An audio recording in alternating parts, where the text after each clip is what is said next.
O Duque de Edimburgo morreu no dia 9 de abril de 2021 e apenas 8 semanas de seu aniversário de 100 anos. Eu e toda a sua família, bem como este e muitos outros países, temos com ele uma dívida maior do que ele jamais admitiria e que jamais poderíamos imaginar. Ele dedicou sua vida ao dever. A instituição é o que importa para o país. Nós somos apenas os titulares temporários dela. E ajudou a modernizar a monarquia.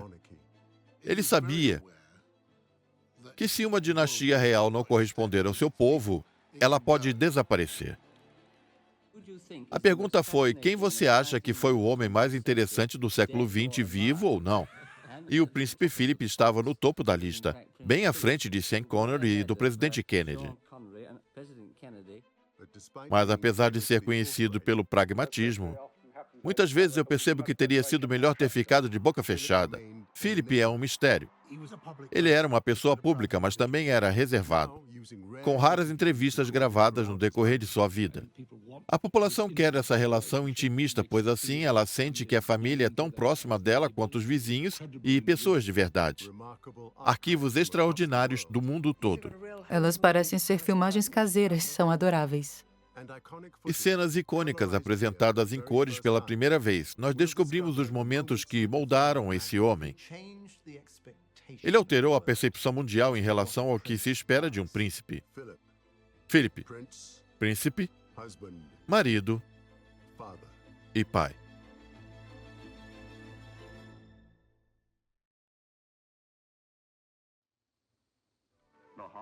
O mundo ficou encantado com um casamento real que emanava uma aura de romance verdadeiro. Eles eram jovens e bonitos, não é mesmo?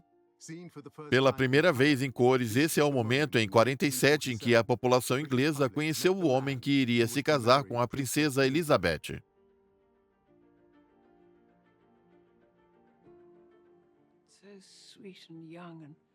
Eles eram tão adoráveis, lindos e jovens.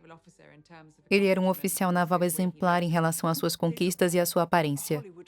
Eles pareciam um casal de Hollywood, eles eram encantadores. Essa é uma cena fenomenal. Ele exala confiança. Ela passou a vida toda na frente das câmeras, mas parece que é ele que está guiando-a. Há uma clara química entre eles. Este momento é adorável, eles estão parados um ao lado do outro até que ele se vira na direção dela. Ele deve ter dito algo bastante inapropriado para ela. O que quer que ele esteja dizendo, ele achou engraçado e tentou manter sua postura. Claramente, ela não quer deixar isso transparecer. Segundo alguns aqui se lembram, o mundo estava abatido. A reconstrução no pós-guerra mal tinha começado e tudo estava sendo racionado. Todos pensavam no nosso casamento como uma ocasião alegre que traria felicidade para nossas vidas após o triste período de guerra, e nós pensávamos o mesmo. 4 meses depois, o casamento real conquistou o coração da nação. E atendendo a pedidos do povo, o casal liberou gravações da sua lua de mel. Isso é maravilhoso. Originalmente em preto e branco, é a primeira vez que vemos essa filmagem em cores. Os dias sombrios da guerra ficaram para trás. Esse é o começo de uma nova era. O Duque de Edimburgo não via o mundo de uma maneira idealista, porém ele era muito empático. Nós já tivemos acesso às cartas que ele escreveu para a rainha quando eram mais jovens. Ele de fato era bem romântico. Esse, sem dúvidas, era um amor perfeito. Após Philip se casar com a princesa Elizabeth, ele escreveu para a mãe dela, a rainha: Lilibet é a única coisa no mundo realmente verdadeira para mim. E a minha ambição é me unir a ela para formar uma nova existência conjunta que não somente resistirá àquilo que estiver contra nós, mas que também tem uma existência positiva para o bem. Isso mostra o lado mais sensível de Philip. Ele era um homem que nunca manifestava suas emoções. No início, Philip uniu o seu casamento com a sua outra grande paixão, a Marinha Real. Eu tinha 17 anos em 38. A guerra estava se aproximando e era evidente para mim que o melhor a fazer era me juntar a uma das forças do país. Naquela época, eu era praticamente um apátrida. O meu passaporte era dinamarquês, mas a Marinha concordou em me aceitar. O príncipe Philip adorava ler sobre a história militar e já leu diversas biografias de Napoleão. Em uma delas, ele leu algo interessante que Napoleão disse. Ele falou: se você quiser entender um homem, você precisa saber como era o mundo quando ele tinha 21 anos. O príncipe Philip tinha 21 anos em 42, e ele refletia todos os valores e atitudes e senso de humor das pessoas de sua geração, a geração da guerra. Para muitas pessoas, essa foi a melhor geração. Ele serviu com distinção durante a guerra e jurou lealdade a esse país quando ainda era jovem. Philip voltou a atuar na Marinha Real quase que imediatamente após seu casamento. Ele não gostava de ficar parado. Ele tinha um cabelo loiro e não conseguiu ver as imagens em preto e branco, era muito bonito. Ele foi bastante condecorado. Ele era competente e bonito na mesma medida. É fácil ver porque a rainha se apaixonou por ele. O Duque de Edimburgo assumiu o controle do HMS Magpie em Malta. Não há momentos de maior orgulho para um marinheiro do que a conquista de uma primeira embarcação. A carreira de Philip estava evoluindo cada vez mais, porém o seu mundo estava prestes a virar de cabeça para baixo. Eu comandei por apenas um ano, pois estávamos em uma situação delicada. O rei não estava bem, então tivemos que ir até o Canadá em 51, e eu tive que sair de Malta. Em seguida, o rei não pôde ir à Austrália, por isso fomos no lugar dele. Após isso, a morte dele pôs fim na carreira da Marinha. Quando eles ouviram a notícia da morte do rei em 52, o mundo ficou desmoronado. Seu habitat natural, a Marinha, ficou fora de seu alcance. Creio que foi um grande choque. Tudo aconteceu antes do esperado, porque o antigo rei, George VI, partiu bem mais cedo do que todos estavam esperando. Acontece que eu e a rainha fomos arrastados para uma situação antes que estivéssemos preparados e com uma idade menor do que a de costume. É uma experiência intensa para alguém com 30 anos apenas.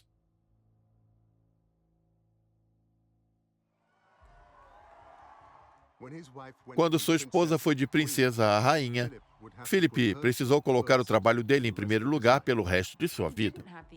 Os primeiros anos não foram fáceis para ele, pois podemos considerar ele como um homem alfa. Os aristocratas diziam: quem você pensa que é? E Philip queria mudar o funcionamento do Palácio de Buckingham. Porém, havia muita resistência.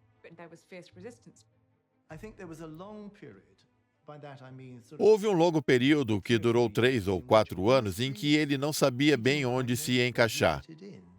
Creio que ele estava em um turbilhão de emoções, dificuldades e incertezas. Ele estava, vamos dizer, perdido.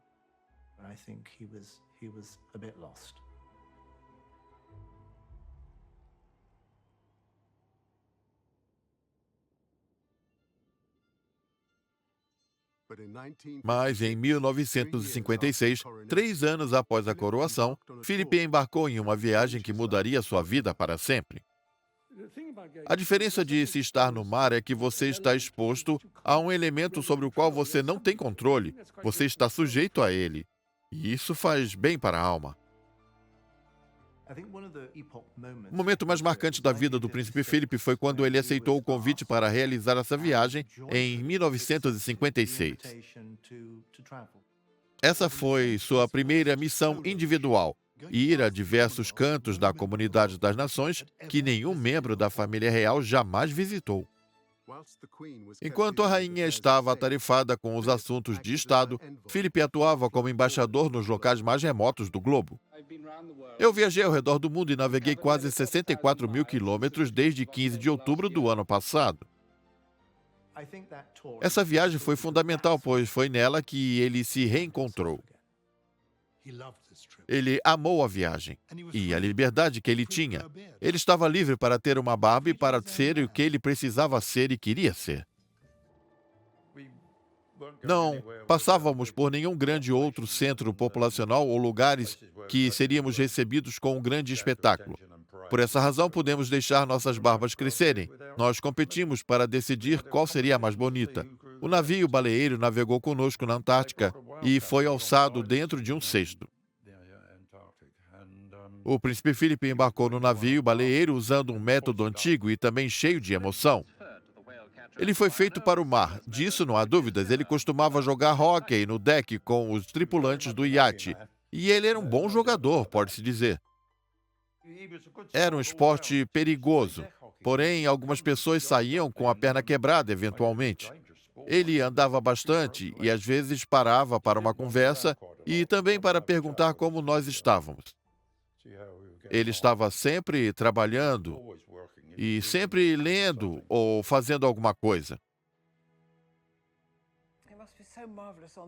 Essa jornada deve ter sido maravilhosa. Toda a liberdade, o vento gelado na natureza, as correntezas e você com sua própria câmera. Ele levou uma câmera Hasselblad e adorava aves. Por isso tirou várias fotos delas. Essa foi a experiência que o fez perceber o quão importante era a salvação desse lindo planeta. Isso o aproximou bastante do papel para ele futuramente ser o criador do Fundo Mundial para a Natureza. E isso era algo que ele tinha incansavelmente. Esse era quem ele era, não estava atrás 3 passos da rainha. Isso deu a ele sua vocação. No fim de 1956, Philip completou 2 meses afastado de sua esposa e de sua família. Para o príncipe Philip, duque de Edimburgo, esse foi o ponto mais distante da sua jornada de 64 mil quilômetros pela Comunidade das Nações, muito distante do Natal e de sua casa. O duque de Edimburgo ficou frustrado com a forma que sua viagem pela Comunidade das Nações, no Britânia, em 56, se transformou em uma controvérsia, pois a viagem estava sendo proveitosa e ele estava gostando daquilo na época. Ele foi a lugares da Comunidade das Nações que nenhum membro da família real jamais visitou. Ele pensou, estou fazendo algo bom, mas então ele descobriu que estava sendo alvo de críticas por estar há muito tempo longe de casa. Isso não fazia sentido para ele, principalmente por ele ser um marinheiro e é na marinha que eles realizam suas viagens mais longas. Ele foi treinado para isso. Foi algo frustrante para ele. As notícias passaram a ser: onde Philip está passando o Natal? Por que ele não está aqui?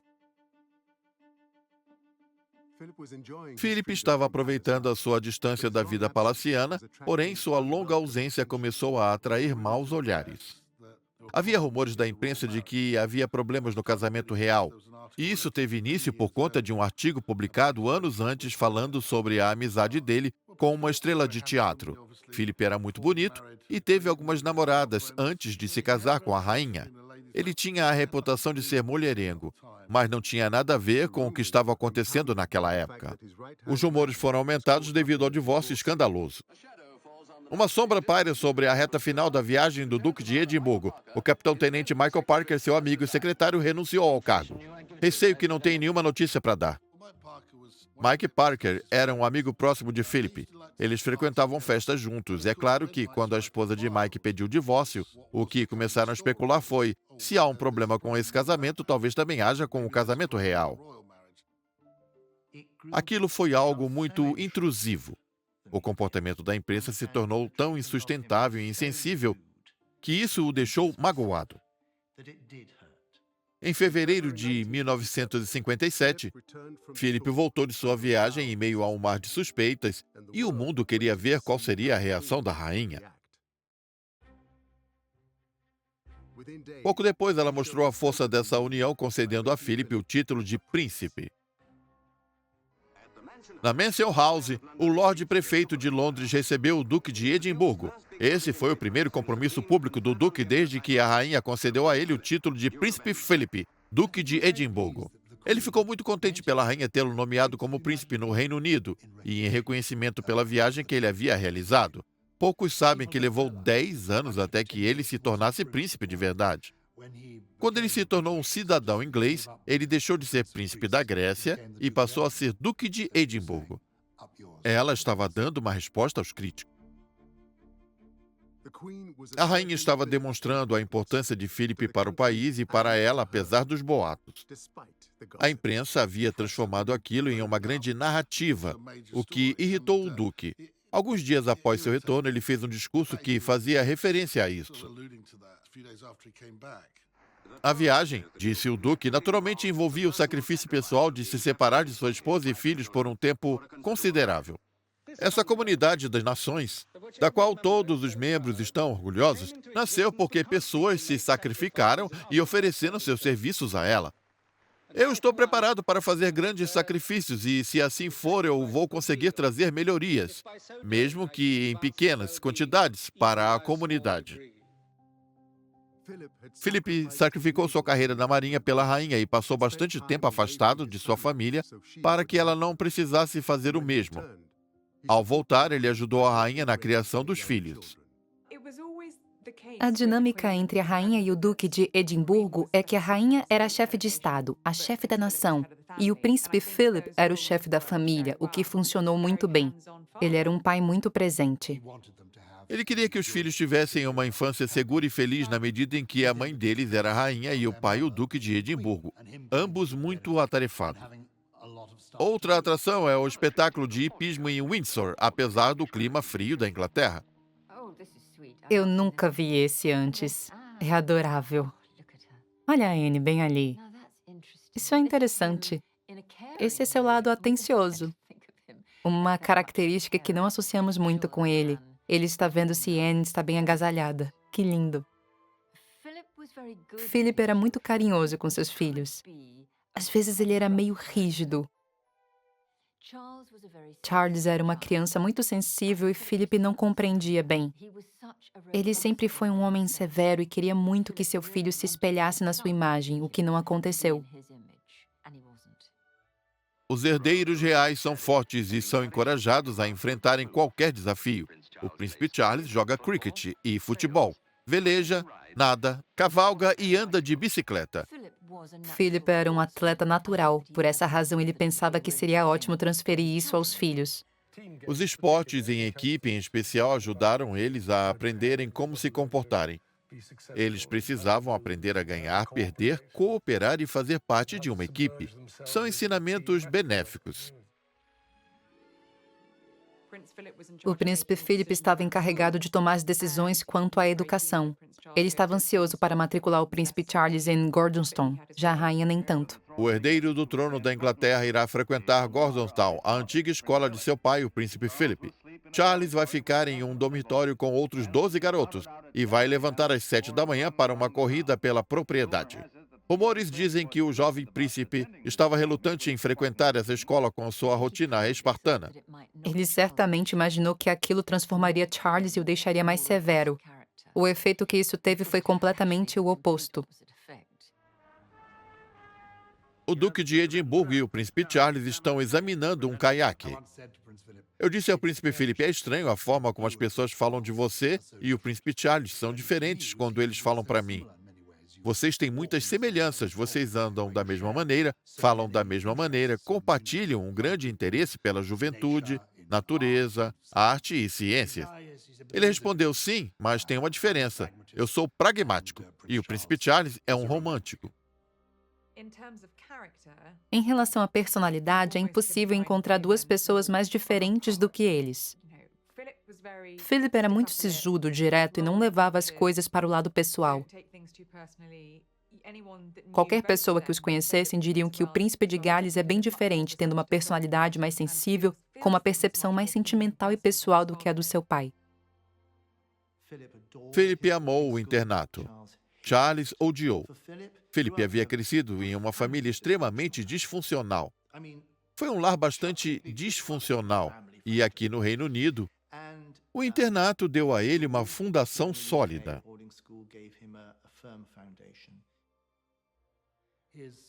Ele teve uma infância extraordinária. Seu avô, o rei da Grécia, foi assassinado. Seus pais tiveram de fugir da Grécia. Eles foram exilados quando Philip ainda era bem pequeno. Eles viveram em Paris e tinham pouco dinheiro. Seus pais, então, se separaram. Seu pai foi para o sul da França, encontrando uma namorada por lá, e sua mãe teve um colapso mental e ficou internada durante anos. Como eu havia dito, ele decidiu bem cedo que não seria uma vítima do seu passado. Philip não remoía o passado, ele focava no futuro. Ele sabia que poderia se conectar com o povo de uma forma em que a rainha não poderia, causando um impacto na forma com que a monarquia era enxergada. Eu sinto que tenho um papel e uma certa influência e eu quero usar isso para ajudar o país. Dessa forma, eu sinto que posso fazer tudo o que estiver ao meu alcance para a comunidade. A viagem que fez em 56 fez ele perceber que havia conquistado a posição de Duque de Edimburgo, o que abria muitos caminhos e ele seguiu abrindo outros caminhos também. E isso fez a diferença. Se você tivesse conhecido ele no seu auge, você ficaria impressionado com a quantidade de energia que emanava daquele homem o dia todo. Eu acabei me tornando o diretor da apelação da Associação Nacional de Arenas Esportivas. E o que eu mais admirava nele é que ele chegava ao escritório e assumia as rédeas todo santo dia. Ele chegava no escritório às 10 da manhã e saía de lá terminando o dia e toda a papelada que ele podia fazer. Ele era muito querido pelas pessoas que trabalhavam com ele. Philip percebeu que sua popularidade poderia ser usada por uma boa causa.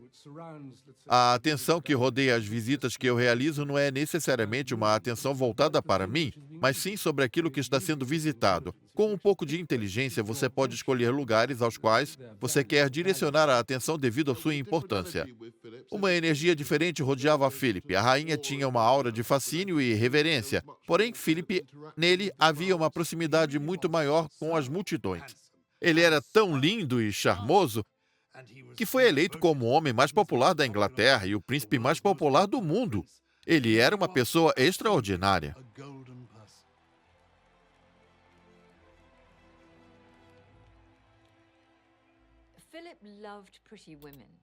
Philip gostava de mulheres bonitas. Ele era galanteador, o que por si só não significa nada. É apenas uma outra forma de interagir com as pessoas, de deixá-las confortáveis.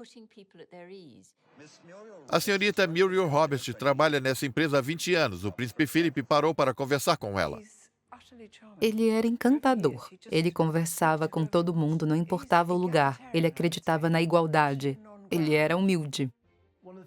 Uma das coisas que me surpreende, posto que eu fui criado em uma grande comunidade de operários e frequentei escolas públicas, é que eu nunca achei que estaria na posição de ser amigo de um membro da família real. Isso faz diferença para ele? Nem um pouco. Eu acredito que as pessoas deveriam ser julgadas pelo que são, como se comportam e, essencialmente, no que eles fazem para ganhar seu sustento.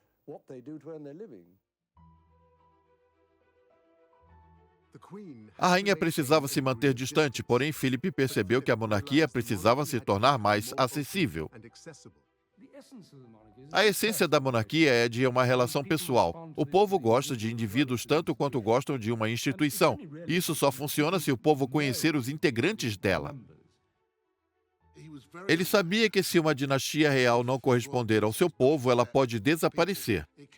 Ele passou por isso na Grécia quando foi exilado e seu pai quase foi executado. Apesar de a família real da Inglaterra já estar bem estabelecida, ele percebeu que era necessário estar em contato com a população. Ele foi a força motriz da manutenção dessa popularidade. A pergunta foi: quem você acha que foi o homem mais interessante do século XX, vivo ou não? E o príncipe Philip estava no topo da lista, bem à frente de Sean Connery e também do presidente Kennedy. Philip sabia que a mídia era a chave para o futuro da monarquia. Desde os primórdios da televisão, ele percebeu que ela poderia tornar a monarquia mais acessível. Ele foi o primeiro membro da família real a apresentar um programa de TV em 57. Ao redor do mundo em 40 minutos. Vai ser uma jornada rápida que pode te deixar confuso, porém espero que vocês possam ver lugares e coisas que vocês nunca viram antes. Em 1961, ele foi o primeiro membro da realeza a conceder uma entrevista. Somente nesse país, creio que foram cerca de 10 mil eventos significativos organizados. Isso abrange aproximadamente 5 milhões de pessoas. Sua matemática é melhor do que a minha. Eu já havia feito o cálculo. Philip partiu sozinho em uma missão de alavancar a imagem da monarquia, realizando várias aparições na televisão. Nosso convidado no De Frente com a Imprensa veio direto de Londres para participar desse programa. Ele é Sua Alteza Real, o Príncipe Philip, Duque de Edimburgo. Hoje à noite, os espectadores australianos estão convidados a conhecer Sua Alteza Real, Príncipe Philip, Duque de Edimburgo. Ele gostava de debater e argumentar e, como sabemos, o Príncipe Philip era conhecido por ser bastante franco. O que você pensa da questão dos vales no sul de Gales e do norte? Você é de Gales? Eu já vivi lá. Você já esteve em Gales? Sim, eu gostaria de ouvir o que você estava pensando a respeito. Você acha que nós faríamos algo do gênero novamente? Não, foi isso que eu quis dizer. O príncipe Philip era uma pessoa naturalmente franca. Ele sempre respondia as perguntas de maneira honesta. Certa vez ele disse: não há nada de errado em discordar. Por que precisaríamos concordar sobre tudo? Eu percebi que você tem uma função, dentre várias outras, de promover a monarquia e a imagem da monarquia e também zelar por ela. Falando assim, eu pareço ser uma agência de relações públicas. De forma alguma, eu sou contra essa ideia de tentar deliberadamente criar uma imagem, pois é algo que pode ruir com facilidade. Muitos o consideravam truculento, grosso e indelicado. Ele nunca quis ser assim. Ele estava sendo ele mesmo. Interagir com a população se tornou a missão de Philip. Ele era uma pessoa impactante. Ele sempre dizia: vamos dar atenção a isto, vamos filmar aquilo, vamos mostrar isso ao povo. Eu fico surpresa em saber que você escreve os próprios discursos. Sim, sou eu quem os escreve. Isso tem a ver com o senso de dever ou porque você quer falar sobre algo em específico? Não sei, esse apenas me parece ser o caminho mais óbvio a seguir. Ele percebeu que essa era a melhor forma de se conectar com o povo, pois você precisa se tornar alguém relevante e conhecido. Quão longe você pode ir nessa tentativa de humanizar a família real sem perder a sua aura e magia? Quão longe pode ir a sua interação com o povo? Qual seria o limite exato? Creio que precisamos de um equilíbrio. O que está acontecendo, especialmente por intermédio desse aparelho, é que essa relação se tornou muito mais intimista. O povo passou a nos conhecer melhor e nós passamos a conhecer melhor o povo. A população quer essa relação intimista, pois assim ela se sente que a família está bem próxima a ela, tanto quanto vizinhos e pessoas de verdade. Não tinha como ele prever as consequências no longo prazo, uma vez que suas vidas pessoais fossem expostas na mídia. A mídia ia querer saber cada vez mais. Eles iriam cavar cada vez mais fundo. Você gostaria de falar sobre sua família, em especial a sua relação com seus filhos? Claro, nós nos amamos. Que tipo de conversas vocês têm sobre as dificuldades de um membro da família real? São vários tipos. Você se importa em nos contar sobre isso? Não, não me importo. Com certeza. Sim, são assuntos internos, na verdade. Não é um assunto público. Eu estive em Londres algumas semanas atrás e conversei com o príncipe durante 1 hora. Ele é uma pessoa informal e a coletiva de imprensa foi totalmente aberta. Mas se você fizer perguntas pessoais envolvendo a família dele, ele não responderá. Todos os outros assuntos estarão dentro dos limites.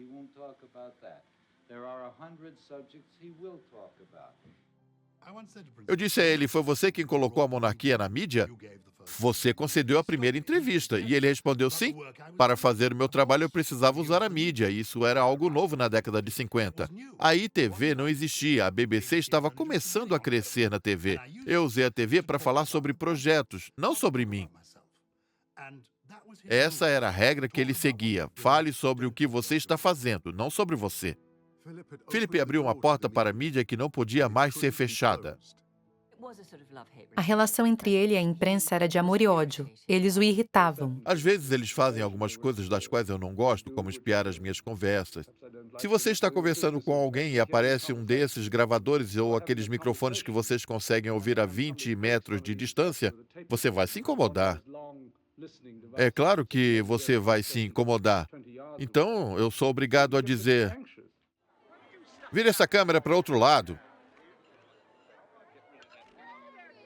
Tire isso daqui. É.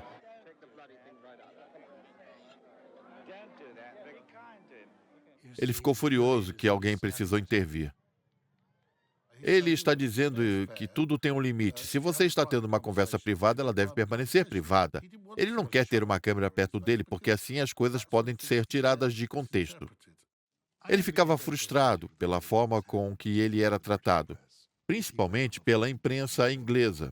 Quando ele viajava para o exterior e ficava sabendo que a imprensa britânica o acompanharia, ele ficava triste, pois ele sabia que eles tinham interesse apenas em suas gafes, que depois seriam publicadas na primeira página dos jornais. Seu filme não acabou, não? As conversas fora de contexto de Philip, combinadas com sua postura truculenta, criava ótimas manchetes. Com o tempo, essa passou a ser a imagem mais predominante dele na imprensa. Por ter uma personalidade forte, por fazer declarações que hoje em dia não são consideradas politicamente corretas, ele era criticado.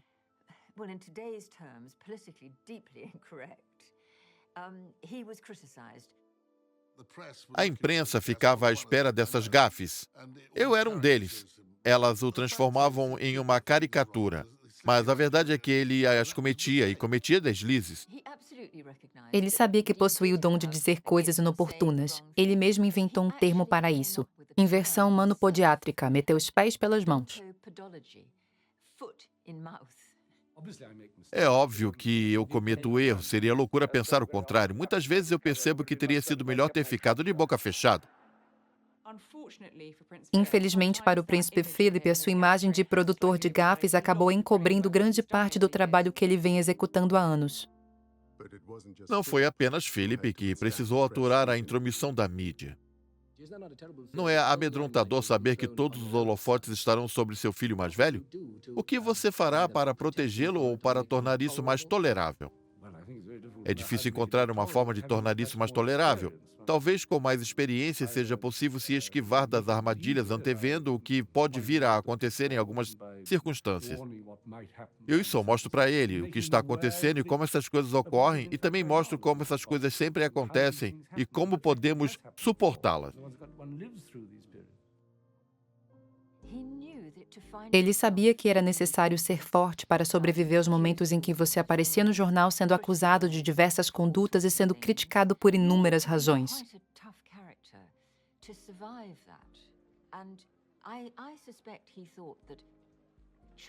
Ele imaginava que Charles teria muitas dificuldades com isso. Creio que ninguém era capaz de prever o que viria a acontecer nas décadas de 80 e 90.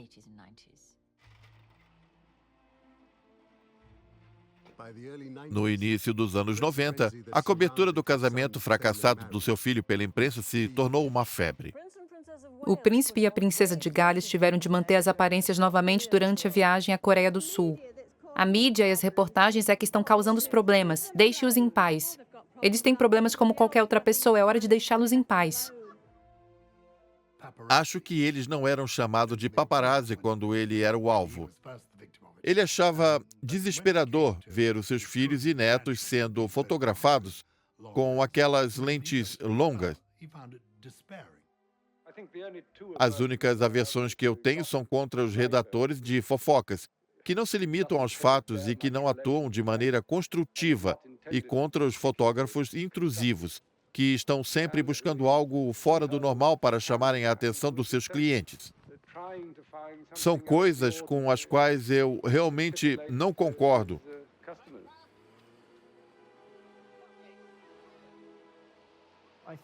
Deve ter sido extremamente difícil para ele observar a destruição de partes de sua família, principalmente da princesa Diana, pela qual ele tinha um enorme carinho. Ele tentou ajudá-la a se encaixar nessa estranha família.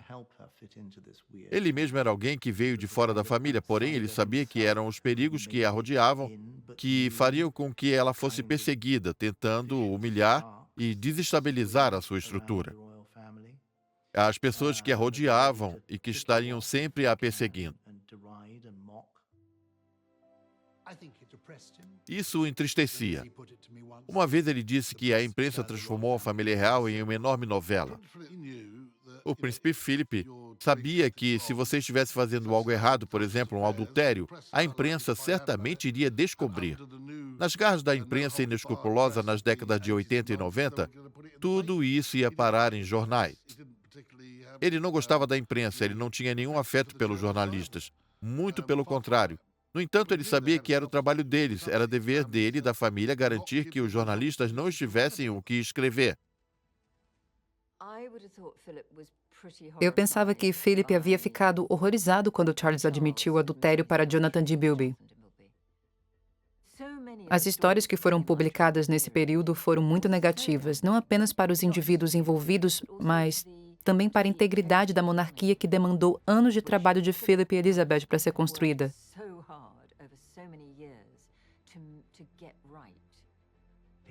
Isso foi deixando-o profundamente melancólico e desconfiado.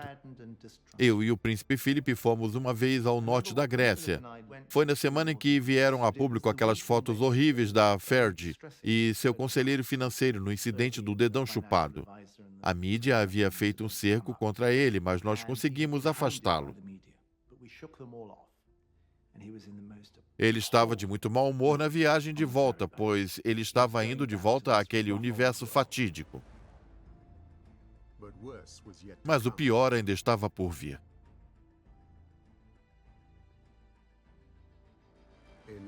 Em 1997, quando Diana morreu, a família real enfrentou uma de suas maiores crises.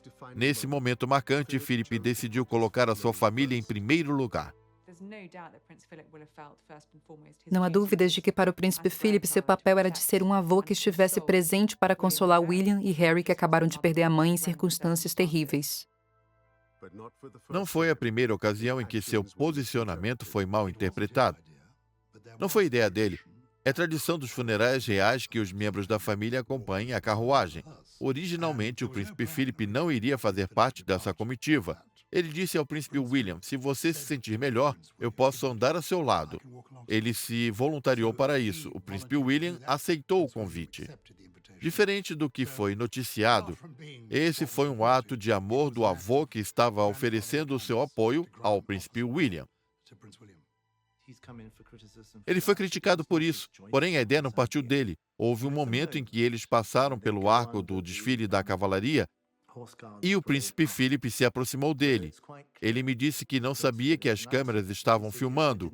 Naquele momento, ele confortou William enquanto eles andavam lado a lado.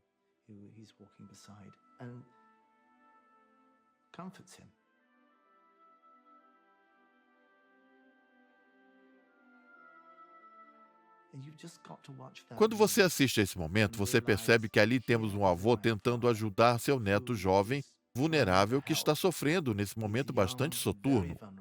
Ele sabia o que era fazer parte de uma família disfuncional, que fez com que ele pôde sustentar os seus netos a não passarem por isso também. Ele estava determinado a isso.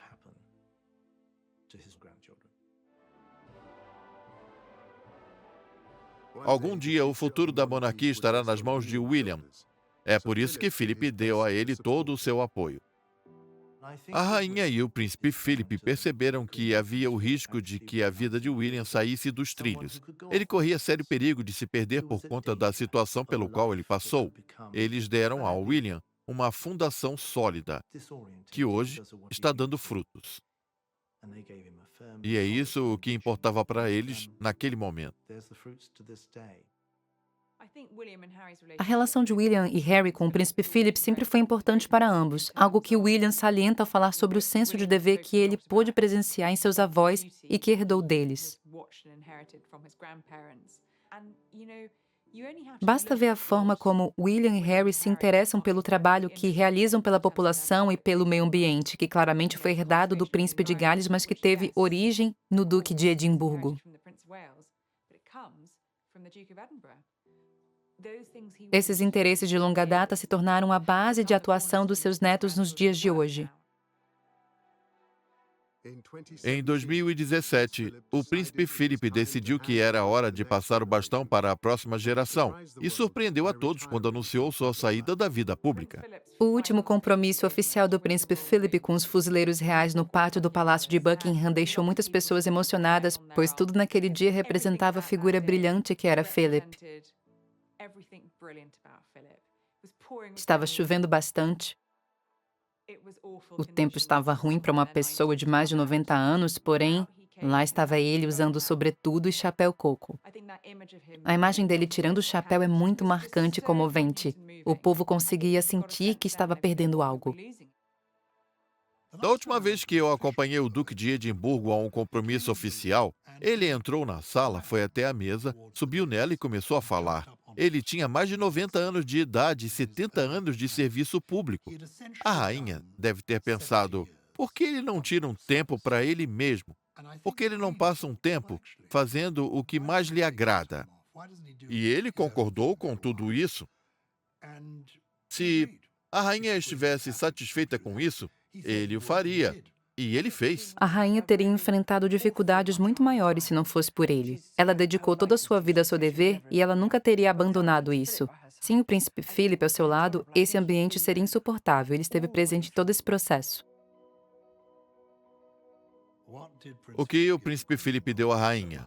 Muitas coisas, mas a mais importante delas foi que ele a fazia rir.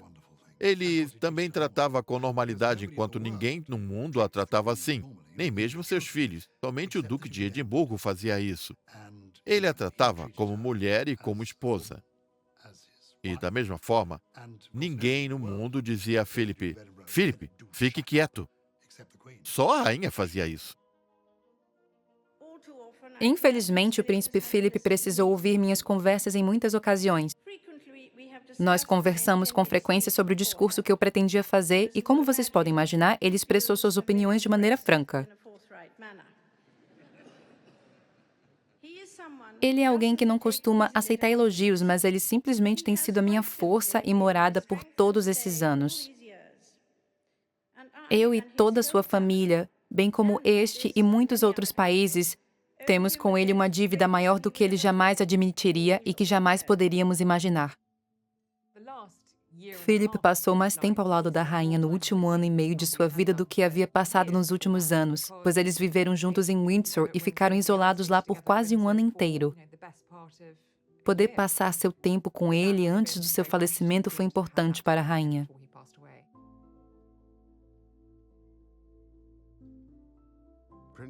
O príncipe Filipe morreu em 9 de abril de 2021. Em seu funeral, a família acompanhou o caixão enquanto seu filho mais velho andava à frente. No decorrer dos anos, acredito que Charles e Philip se aproximaram bastante. Eles passaram a compreender um ao outro e se perdoaram.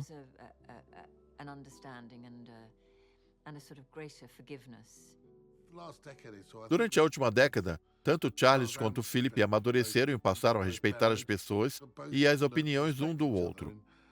Eles não necessariamente concordavam um com o outro, mas eles se respeitavam. A visita de Charles ao seu pai no hospital foi algo muito importante. Foi uma passagem de bastão, porém, mais do que isso, foi um processo de cura. Após anos de discórdia entre os dois, aquele foi um momento determinante e de muito amor entre eles. Como podem imaginar, eu e minha família sentimos muita falta dele. Ele era uma figura muito amada e admirada.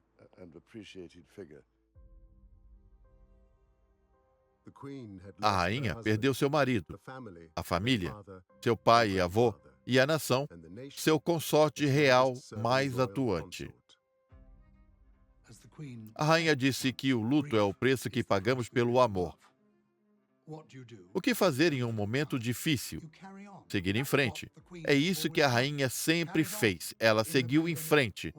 Durante a pandemia, ela disse, nós nos veremos de novo. A vida continua e a vida dela é de ser rainha. A atitude dela é a que, bem, eu estaria fazendo se eu ficasse chorando. Não é isso que o príncipe Filipe iria querer. Ele alterou a percepção mundial em relação ao que se esperava de um príncipe. Ele fez do mundo um lugar mais gentil, mais fascinante e até mesmo mais divertido. E o mais importante para mim foi que ele nos ajudou a ver que se algo vale a pena ser feito, então você deve ir em frente e tentar fazê-lo. Assim você pode acabar tendo um sucesso maior do que todas as expectativas sobre você. Foi o que aconteceu comigo, em relação a ele. Isso também aconteceu com muitas outras pessoas. Eu nunca pensei nisso como um papel, é apenas um estilo de vida. Eu vou seguindo em frente e tomando as decisões que forem mais sensatas, a depender das circunstâncias. Ele será lembrado como um líder extraordinariamente corajoso e admirável.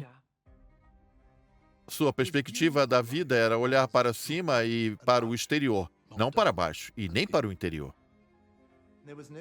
Eu não podia perguntar a ele qual o seu legado, pois ele iria responder: eu não fiz nada, foram os outros.